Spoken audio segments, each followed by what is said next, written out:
সপ্তম শ্রেণী দ্বিতীয় পর্যায়ক্রমিক মূল্যায়ন 2026, বিষয় ইতিহাস, পূর্ণমান 50, সময় 1 ঘন্টা 30 মিনিট।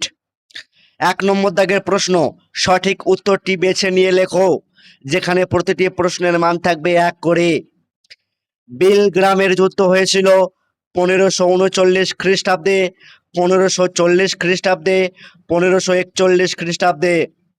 উত্তর হলো 1540 খ্রিস্টাব্দে। শেরশাহ কৃষককে পাট্টা, কবলিয়ত ডাক দিতেন। উত্তর হলো পাট্টা। পরের প্রশ্ন, রাজপুতদের গুরুত্বপূর্ণ দুর্গ ছিল লালকেল্লা, চিতোর দুর্গ, বাঁশের কেল্লা। চিতোর দুর্গ। মোগলরা নিজেদের তৈমুরীয়, হিন্দু সফাবি ভাবত। উত্তর হচ্ছে তৈমুরীয়। বাদশাহ বা পাদশাহ শব্দটি তুর্কি, ফার্সি, সংস্কৃত। অ্যান্সার হচ্ছে ফার্সি। 2 নম্বর দাগের প্রশ্ন, 2 এক কথায় উত্তর দাও, যেখানে প্রতিটি প্রশ্নের মান থাকবে 1 করে। 1 × 10 = 10। ইবন বতুতা কোন দেশের অধিবাসী ছিলেন? ইবন বতুতা আফ্রিকার মরক্কো দেশের অধিবাসী ছিলেন।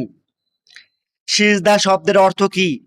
সিজদা শব্দের অর্থ হলো মাটি বা অন্য কোনো বস্তুতে কপাল ঠেকিয়ে সম্মান প্রদর্শন করা বা দণ্ডবত হওয়া। পাইবস বলতে কি বোঝো? পাইবস বা পাবস হলো মধ্যযুগে সুলতানি আমলে প্রচলিত একটি প্রথা, যার মাধ্যমে সম্রাটের পায়ে চুমু খেয়ে বা নতজানু হয়ে সম্মান জানাতে হতো।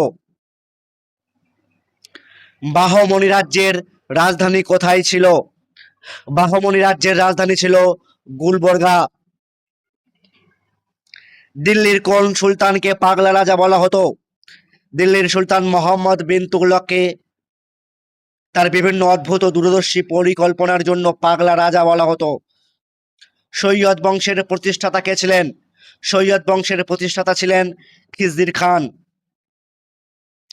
নিকোলা কান্টি কোন দেশের পর্যটক ছিলেন? নিকোলা কান্টি ইতালির পর্যটক ছিলেন। আকবরনামা কার লেখা? আকবরনামা মোগল সম্রাট আকবরের সভাসদ আবুল ফজলের লেখা। কোন সুলতান রেশন ব্যবস্থা প্রবর্তন করেন? সুলতান আলাউদ্দিন খলজি প্রথম রেশন বা বাজার নিয়ন্ত্রণ ব্যবস্থা প্রবর্তন করেন। মনসবদারি প্রথা কে প্রবর্তন করেন? মোগল সম্রাট আকবর মনসবদারি প্রথা প্রবর্তন করেন। 3 নম্বর দাগের প্রশ্ন, 2টি বা 3টি বাক্যে উত্তর দাও, যেখানে প্রতিটি প্রশ্নের মান থাকবে 2 করে। 2 × 5 = 10। উলাক কি? উলাক হলো এক প্রকারের দ্রুতগামী দেশি নৌকা, যা মূলত বাংলার নদীপথে যাতায়াত ও পণ্য পরিবহনের কাজে ব্যবহার করা হতো। ডাক ও হুলিয়া ব্যবস্থা কে কেন চালু করেছিলেন? দিল্লি সুলতান আলাউদ্দিন খলজি সামরিক ব্যবস্থায় দুর্নীতি রোধ করতে এই প্রথা 2টি চালু করেছিলেন। ঘোড়া বদল বা জালিয়াতি রুখতে ঘোড়ার গায়ে রাজকীয় চিহ্ন দেওয়া হতো, একে দাগ বলা হতো। অন্যদিকে সৈন্যদের পরিচিতি নিশ্চিত করতে তাদের দৈহিক বিবরণে লিখে রাখা হতো, যা হুলিয়া নামে পরিচিত ছিল। রাজিয়ার সিংহাসনে বসার পিছনে কাদের সমর্থন ছিল? সুলতানা রাজিয়ার সিংহাসনে আরোহণের পিছনে মূলত দিল্লির সাধারণ নাগরিক ও জনগণের প্রত্যক্ষ সমর্থন ছিল। সৎ ভাই রুকনুদ্দিন ফিরোজের অত্যাচার ও অযোগ্যতায় অতিষ্ঠ হয়ে দিল্লির আমজনতা রাজিয়াকে সমর্থন করেছিল। এছাড়াও কিছু বিশ্বস্ত তুর্কি অভিজাত ও সেনাপতি তাকে সিংহাসনে বসাতে সাহায্য করেছিলেন। দিল্লির কোন অঞ্চলকে চাঁদনি চক বলা হয়? দিল্লির অন্যতম প্রাচীন ও ব্যস্ততম ঐতিহাসিক বাজার এলাকা হলো চাঁদনি চক। মুঘল সম্রাট শাহজাহানের আমলে তাঁর রাজধানী শাহজাহানাবাদ এলাকায় তার কন্যা জাহানারা বেগম এই বাজারের পরিকল্পনা ও নির্মাণ করেন। চাঁদনি রাতের প্রতিবিম্ব চাঁদের আলোয় এই জলাশয় ঝলমল করত বলেই একে চাঁদনি চক বলা হয়। পরে প্রশ্ন, সুলতানি আমলে কোন কোন মুদ্রার প্রচলন ছিল? সুলতানি আমলে অর্থনীতি মূলত ধাতু ও কড়ির উপর নির্ভরশীল ছিল। সুলতান ইলতুৎমিশ প্রথম এই যুগে প্রমিত মুদ্রা ব্যবস্থা চালু করেন। এই আমলে প্রচলিত মুদ্রাগুলি হলো টঙ্কা বা টঙ্কা, সুলতান ইলতুৎমিশ প্রবর্তিত রৌপ্য বা রূপর মুদ্রা, জিতাল তামার তৈরি মুদ্রা যা ছোট লেনদেনের জন্য ব্যবহৃত হতো, শাসগানি ফিরোজ শাহ তুগলকের আমলে প্রচলিত রৌপ্য মুদ্রা, কড়ি সুলতানি যুগে দৈনন্দিন সাধারণ কেনাকাটার ক্ষেত্রে ঝিনুকের তৈরি কড়ির ব্যাপক ব্যবহার ছিল। পরের প্রশ্ন, 4-5টি বাক্যে উত্তর দাও, যেখানে প্রতিটি প্রশ্নের মান থাকবে 3 করে। 3 × 5 = 15। টিকা লেখো।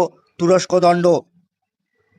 তুরস্ক দণ্ড হলো মধ্যযুগে দিল্লি সুলতানি আমলে অমুসলিমদের উপর ধার্য করা এক বিশেষ ধরনের কর।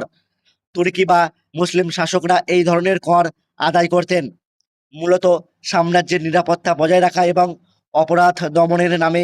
এই কর বা জরিমানা আদায় করা হতো। এটি সুলতানি যুগের একটি অন্যতম শাসনতান্ত্রিক ও অর্থনৈতিক বৈশিষ্ট্য ছিল। টিকা লেখো। ঘরঘোড়ার যুদ্ধ। 1529 সালের 6 মে মোগল সম্রাট বাবর এবং আফগানদের মধ্যে গঙ্গা ও ঘরঘোড়া নদীর সঙ্গমস্থলে ঘরঘোড়ার যুদ্ধ সংগঠিত হয়। এই যুদ্ধে বাংলা ও বিহারের আফগান জোটের নেতৃত্ব দিয়েছিলেন সুলতান মাহমুদ লোদি এবং নুসরাত শাহ। যুদ্ধে বাবর তার সামরিক দক্ষতা ও কামানের ব্যবহার করে আফগানদের সম্পূর্ণরূপে পরাজিত করেন। এই বিজয়ের মাধ্যমে উত্তর ভারতে মুঘলদের পূর্ণ নিয়ন্ত্রণ প্রতিষ্ঠিত হয়। পরে প্রশ্ন, টিকা লেখো। বণিক। বণিক হলেন সেই ব্যক্তি বা সম্প্রদায় যাদের প্রধান পেশা হলো পণ্যদ্রব্য কেনা বেচা ও ব্যবসা বাণিজ্য করা। প্রাচীন ও মধ্যযুগীয় সমাজ এবং অর্থনীতিতে তারা অত্যন্ত গুরুত্বপূর্ণ ভূমিকা পালন করতেন। তারা দেশ বিদেশে স্থল ও জলপথে পণ্য আমদানি রপ্তানির মাধ্যমে সমাজের অর্থনৈতিক সমৃদ্ধি আনতেন। পরে প্রশ্ন, ইলতুৎমিশের সামনে প্রধান 3টি সমস্যা সম্বন্ধে আলোচনা করো। দিল্লি সুলতানাতের প্রকৃত প্রতিষ্ঠাতা হিসেবে সিংহাসনে আরোহণের পর ইলতুৎমিশকে মূলত 3টি বড় সমস্যার সম্মুখীন হতে হয়েছিল। 1. বিদ্রোহ দমন ও রাজ্য পুনরুদ্ধার। কুতুবউদ্দিন আইবকের মৃত্যুর সুযোগে গজনির শাসক তাজউদ্দিন ইয়ালদৌজ ও সিন্ধুর শাসক নাসিরউদ্দিন কুবাচা দিল্লির উপর নিজেদের আধিপত্য বিস্তারের চেষ্টা করেন। অন্যদিকে বাংলার মর্দান খান স্বাধীনতা ঘোষণা করেন। এছাড়া রাজপুতানার বিভিন্ন স্থানে হিন্দু সামন্ত ও সর্দাররা বিদ্রোহ করে নিজেদের স্বাধীনতা পুনঃপ্রতিষ্ঠা করেছিলেন। 2. মঙ্গল আক্রমণ প্রতিরোধ। মধ্য এশিয়া থেকে চেঙ্গিজ খানের নেতৃত্বে দুর্ধর্ষ মঙ্গলরা ভারতে আক্রমণ ও ধ্বংসলীলা চালানোর হুমকি সৃষ্টি করেছিল, যা নবগঠিত মুসলিম সাম্রাজ্যের অস্তিত্বের জন্য চরম বিপদ ছিল। 3. তুর্কি অভিজাতদের নিয়ন্ত্রণ। সাম্রাজ্যের অভ্যন্তরীণ তুর্কি অভিজাত বা বন্দেগানি চিহলগানি এবং আমিররা ইলতুৎমিশের কর্তৃত্ব মেনে নিতে অস্বীকার করেছিলেন। তাদের নিয়ন্ত্রণ করা একটি বড় চ্যালেঞ্জ ছিল। পরে প্রশ্ন, 12 ভূঁইয়া কাদের বলা হতো এবং তারা কার বিরুদ্ধে বিদ্রোহ করেছিল? এই প্রশ্নের উত্তরটি তোমরা এবার দেখে নাও, আমি আর বলছি না।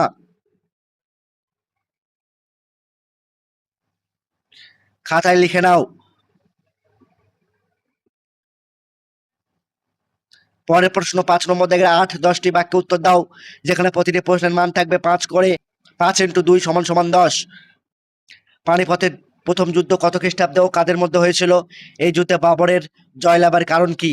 এই প্রশ্নের উত্তরটিও তোমরা দেখে নাও।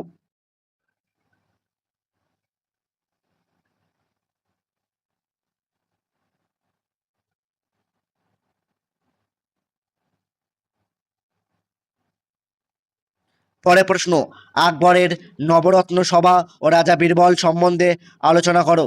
এই প্রশ্নের উত্তরটিও তোমরা দেখে নাও।